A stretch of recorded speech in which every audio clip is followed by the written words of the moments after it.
asalaamaaleykum mbokki internet yi seen football TV nuyu naa leen bu baax jeex leen di am mbégte saa su ne defal leen vidéo pour ñi nga xam ne dama bees chaîne maa leen di wax welcome bienvenue abonné leen cliquer leen si cloche boobu ngeen gis vidéo bu ñu dugal nga mën ko saam ba ñu fàtte tamit une vidéo bi c'est très important mbokk yi démb am na beneen numéro bu ma juum nag par rapport ak donc yéen ñi bëgg ay di seetaan Ligue des champions championnat première ligue ak lépp ak Ligue des champions match yu neex yi di ñëw nii ngeen mën a toog seen bërëbu liggéeykaay yor ko seen téléphone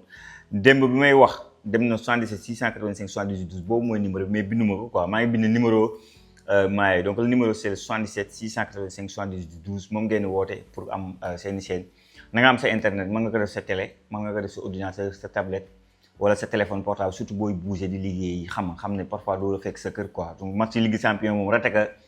ay Bayern Real wala Liverpool Paris Saint-Germain match yu neex ko rate nga match wala Atlético Barcelone donc c'est des grands rendez-vous à ne pas rater et boo ñuy contacter mën na leen si jàppale ngeen mën ko seetaan gars yi dañuy ñëw nag ci match yi xamante ne xew na tey mais avant ça gars yi dama gis ne réseau yi ñëpp dañuy wax ci la forme de Sadio Mané je pense que boo xoolee explication yi amoon gis ngeen avant la CAN ñu ne travail bu métti la def pour CAN bi maanaam CAN bi dafa préparé je pense que travail boobu moo nekk di paye ba tey en championnat parce que ñëpp xam nañ ne Al Nassr il est en train de xeex pour mën a jël championnat bi Al Hilal mu nekk ci ginnaaw et tout donc il faut que ñuy performer il reste que 8 matchs quelque chose comme ça des na benn match bu ñu war a dee ak Al Hilal mais le rythme bi ñu nekk nii avec le ñu fexee ba les deux plus grands joueurs du club di Sadio Mané ak Ronaldo ñoom ñaar ñëpp boo xoolee trêve international demuñu te loolu daf leen amal njëriñ parce que ñoom ñaari bii lañ dugal c'est les joueurs yu xamante ne donc il faut ñuy canaliser seen i effort il faut ñu am ñu leen di utiliser ils peuvent pas jouer partout et qu'en fin de saison aussi ils sont là parce que c'est deux joueurs yu xamante ne ils s'entraînent man je trouve que c'est les deux joueurs yu xamante en termes de professionnalisme mën nañ jàng si moom lu bëri. Je pense que même notre Sadio Mané national ça apprend énormément de Ronaldo. Je me rappelle au temps de Liverpool, Wijnaldum doon wax ne danaan ooy Sadio Mané Cristiano ñu ne ko lu tax nga koy wax mu ne kii tout le temps il est au travail. ñu gis beneen vidéo bu xamante ne Konaté moo ne kii xoolal boo ne naan juge sax c'est un problème sur lui tellement hygiène de vie c'est respecté xam donc man dama jàpp ne Sadio Mané bu gisee un Ronaldo mais il va encore beaucoup apprendre et si parce que dama jàpp ne li fi Ronaldo la doon def et léegi mu nekk coéquipier te da ngay gis Benassi année na bu mu bokk Ronaldo laa yóbbee Ronaldo match bi day jeex sax mu ne ko saa kanam entraînement saa ne ko saa man je vais avec ma famille damay dem noppalu ji donc loolu moo permet benn Ronaldo jusqu'à ses 40 ans il est toujours là mu ngi nii pour di waajal coupe du monde bi donc un Sadio Mané bu xamante ne pour man fruit li tax mu am résultat bi ni mu waajtalee coupe d'Afrique bi la résultat yooyu moo ko topp et pour man Pape Thiaw a très bien fait le fait que mu bàyyi ko mu reposer au niveau de son club parce que am foon blessure bu ko xañ mu ñëw équipe nationale du Sénégal voir d'autres joueurs comme Assane Diao yeneen jeunes yi un Sadio Mané ñu ñaanal que blessure sori ko mu mën a prêt pour la coupe du monde et le niveau qu'il a démb am na benn moment mu accéléré dans le défenseur bi toog carrément mu dóor ko si poteau bi après mu dugal un but après dugal beneen but ça veut dire que Sadio Mané est en grande forme et je confirme li xamante ne Sénégalais yi ñu ngi koy wax ci jamono bi gars yi tey am na yenn match yu xamante ne comme Real Madrid bi xamante ne Maillard ko da ko dóor 2-1 Real Madrid méconnaissable avec pourtant le retour des cadres comme Mbappé comme Bellingham bi dugg deuxième mi-temps Camavinga inexistant une défense un Militao bi jógee retour de blessure dugg égalisé xam nga mu nekkoon résultat boo xam ne tey victoire la ñu soxla woon parce que ñëpp xam nañu y a un match Atlético kii bu war a daw Barcelone et ce match là match ñu fa amoon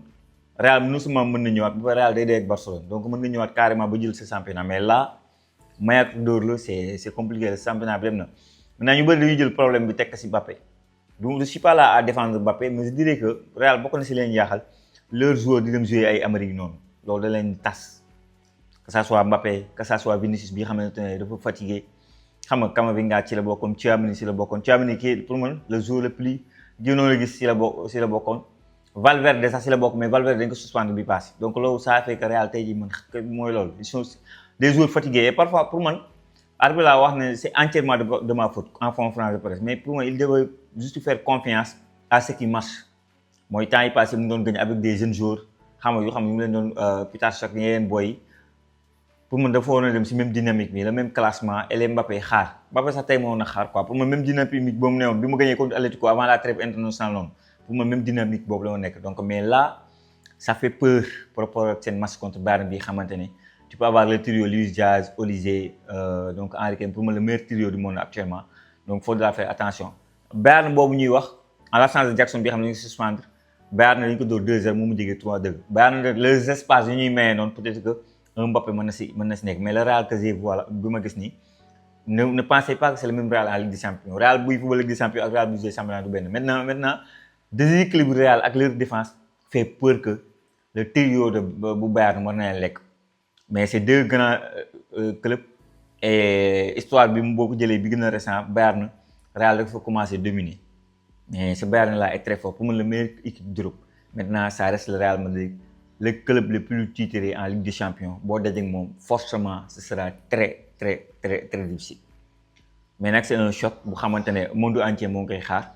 mais pour moi c'est y aura de l'espace que ça soit Kompany dina bàyyi dina jouer que ça soit même Arbola dina jouer donc espace bi dina bëri lool et Bayern bu fekkee am na lu mën a éviter au Bernabeu mooy le match catastrophique de Manchester City au Bernabeu maanaam boo fa nekkee di nelaw ba benn Mbappé yeewu defal la benn triplé ce sera difficile au retour même si mën nga remonter daal mais ça day gën a métti quoi donc loolu lay éviter mais sinon le Real là va très mal et va pas bien à chaque fois day encaisser des buts comme le match contre sax Atlético tu encaisses 2 buts Bayern aussi parfois day encaisser ay buts donc match la boo xamante ne on verra ce qui va se passer mais le Real va très mal loolu moom c'est faut le dire quand même beneen match bu am c'est en coupe c'est plutôt donc kii di Manchester City bi écrasé donc Liverpool mooy Liverpool bu xam ne moo war a dee ak Paris Saint-Germain mais quand tu vois le Paris Saint-Germain tu vois nga Liverpool tu vas dire que Liverpool nan lay def ba gagner mais ça reste des matchs Ligue des Champions ça reste un match à Anfield et souvent les matchs bi nga xamante ne ñëpp dañuy jàpp ne kii mooy favori kii day ñëw rek balayee kii c'est les matchs yi xamante ne match piège la et que Paris Saint-Germain s'il pense que ça va être facile peut-être foofu la erreur bi nekk mais Liverpool bi ñu gis nii c'est plus le Liverpool de ñoom Sadio Mané c'est même plus le Liverpool de l'année dernière pour moi Liverpool par rapport ak mercato bu ñu def ay Isaac Ekitike Frimpong tout ça la Kerkez keneen ak keneen pour moi ce sera l'année prochaine lay ñor quoi xam nga ay Fernandes avec un autre coach on parle que Xabi Alonso moo fay ñëw mais Liverpool ba nga xam mais Manchester City daf leen écrasé carrément 4-0 c'est dafa bëri pour une équipe bu mel ni Liverpool xam nga dafa bëri trop et pour ñun Sénégalais yi lu ñu gën a yittee mooy Haaland est de retour donc de penalty yi dugal ak benn biom bëgg yooyu mais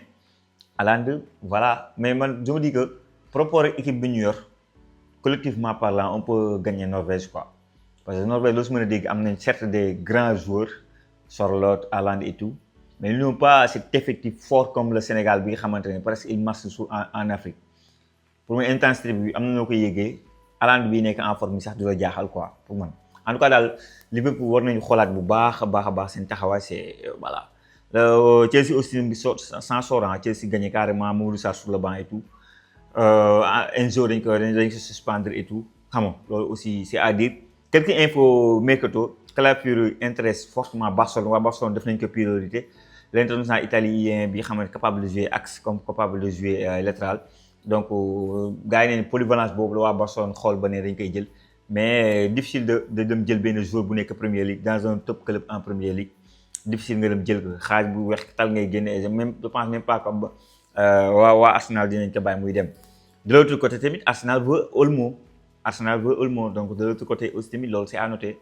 Arsenal s'intéresse fortement à Olmo l'international espagnol voilà pour indiquer Arsenal on verra lan la ñuy décider pour l'année prochaine donc beneen information aussi côté Marseille la Højbjerg aussi intéresse na Juventus beaucoup de clubs intéresse na si l'international danois en tout cas man par rapport ak salaire bi ma gis en tant que supporter Marseille l'année prochaine bu mënee dem mu dem quoi parce que pour man on a àgg nañ pour le fin de cycle la quoi on a fait le tour de Højbjerg et par rapport au salaire et tout xam nga bu mënee dem xool feneen ñu am si benn somme man je prends tout de suite loolu aussi c'est à dire gars yi beneen match boo xamante ne ñun Sénégalais yi intéressé nañu parce que c'est Antoine Mendy bi nga xamante ne dugal bi noonu la leen di dóor mais axe les joué mais il a eu une note sur 7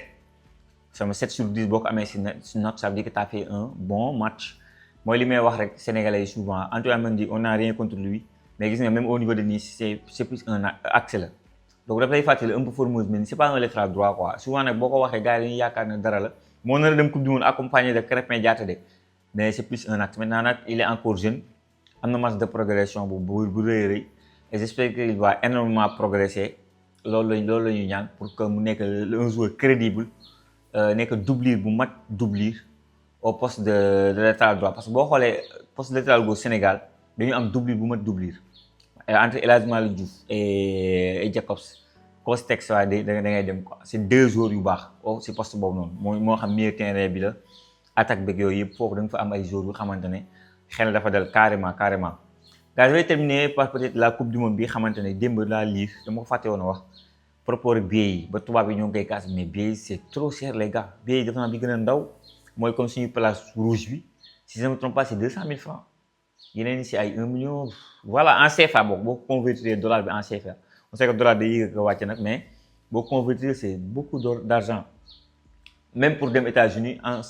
nit simple la caution si je ne me trompe pas c'est 8 millions comment ñii na la ñuy dem benn dof moo nekk foofu nekk seen président def lu ko neex quoi xam nga donc moo tax football business la Infantino football bi business la ko def xaalis la ko def yokk na peut-être yokk nañu équipe yi bon jusqu'à que les Africains am nañ 10 équipes et tout mais lépp ça tourne autour de l'argent quoi même États-Unis mu ko organisé sax ak dof bi fa nekk noonu ça tourne autour de l'argent parce que mënoo tu peux pas empêcher les supporters ñëpp bëgg nañ dem États-Unis peut-être xam nga caution de 8 millions quand même loolu mooy bu gën dem ba pare boo demee aussi tamit xam nga boo bëggee jënd billet seetaan c'est compliqué sama genre yi nañ toog si télé bi seetaan ko à moins que surprise am xam nga yàlla ay mbiram kenn xamul fa lay jóge mais à 2 mois tu peux pas te préparer à 2 mois pour aller dans une compétition comme ça boo xamante ne voilà c'est que si c'était que le Qatar xam naa du demee noonu di nga mën a jënd sa billet dem wala leneen ak leneen wala yeneen dëkk yi mais li mu nekk États-Unis ak dof bi fa nekk ak li mu wax loolu bëgg a appliquer et bu ko appliquer ce sera difficile ñu bëri ñu dem en tout cas daal lu si mën a am rek j'espère que la fédération les autorités dinañ mën a def am ay supporters yu mat ay supporters ñu mën a dem foofu. Et je vais terminer en beauté pour wax suñu supporters yi tey xam ngeen ne c'est le 4 avril ñu ma leen souhaite ñun ñëpp bonne fête de l'indépendance mais bonne fête bi li muy neex yëpp xam naa ne ni ñu si gën a neex booy bi gisee xale bu jigéen bi tey Coupe d'Afrique bi. ñu génne benn texte bind libérer nos supporters les 18 supporters pour vous montrer que fàttewuñu que encore une fois montrer au monde entier que on n'a pas oublié suñu supporters wax marocains yi ngeen libérer. man sama yaakaar bi dama defoon ne Korité moom dinañ bàyyi suñu supporters yi Korité moom voilà buur bi en tant que musulman de xam nga dinañ ñëw ñu ne ñu nag Sénégal benn la nañ libérer suñu supporters nañ leen libérer xam nga def gracier leen xam nga par rapport ak balaa dara di xew tëdd nañ fa mois quoi donc amoon naa yaakaar bi mais malheureusement on l'a pas fait donc bonne fête de l'indépendance et image bi muy rafetlu la je pense que képp kuy sénégalais tey bi nga gisee image boobu rafetlu nga ko bu baax a baax et am nga si fierté li sa dëkk def loolu wane ne fàttewul ay supporters am et pour man loolu lu ñuy rafetlu la donc mbokk yi di wax rek yéen ñi bëgg maillot Sénégal comme ni ma ko waxee c'est le 77 352 31 01 moo xam bu vert bi nga bëgg qui est très joli nag moo xam bu blanc bi nga bëgg ñu boo neexee nga ne koy foloqué ak les 2 étoiles et tout le numéro c'est le 77 352 31 01 nga nekk fii ci réew mi dinañ la ko mën a livrer foo mën a ne nga nekk bitim réew aussi tamit boo ñu booleeg benn GP aussi di nga si mën a jot préparer le mondial supporter les Lions dooleel leen bu baax a baax xam nga donc moo nekkoon vidéo bi nag jaajëfal naa leen wax leen ba beneen su Senfootball.